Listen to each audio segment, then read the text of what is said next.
March 2026 அப்படின்னு பார்க்குறப்ப, புதன் 4லிருந்து அப்படியே 5க்கு மாறுறார். 4வது இடத்துலேருந்து 5வது இடத்துக்கு மாறுறப்போ, அது வந்து ஒரு பெயின்லேருந்து, ஒரு கஷ்டத்துலேருந்து ஒரு ஹீலிங் பார்ட் அப்படின்னு சொல்லலாம். கொஞ்சம் ஹீல் ஆகக்கூடிய ஒரு அமைப்பு.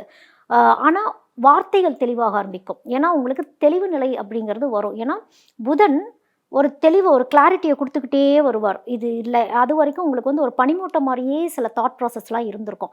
அதெல்லாம் கிளியர் ஆயி, எவ்வளோ பெரிய காம்படிஷன்ஸ் வந்தாலுமே, அந்த காம்படிஷன்ஸ் உங்களுக்கு ஃபேவரபுளா தான் இருக்கும். அது வந்து ஆரோக்கியமான ஒரு காம்படிஷனா தான் நீங்க பார்க்கணும். Healthy competition.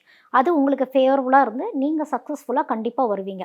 அப்போ நீங்க வந்து காளி வழிபாடெல்லாம் கொஞ்சம் பண்ணிக்கிறது நல்லது. விருச்சிக ராசிக்காரங்க வந்து இந்த புத்து கோயில்கள்லாம் இருக்கும் தெரியுமா? புத்து கோயில்கள் இருக்கக்கூடிய இடங்கள்ல போயிட்டு, அங்க இருக்கிற காளிய வழிபாடு பண்றீங்க அப்படின்னா, இந்த ஆள் மனசுல ஒரு பயம் இருக்கும். இப்படி ஒரு காம்படிஷன் இருக்கே, எப்புட்றா நம்ம ஜெயிப்போம்ன்னு இருக்கும்.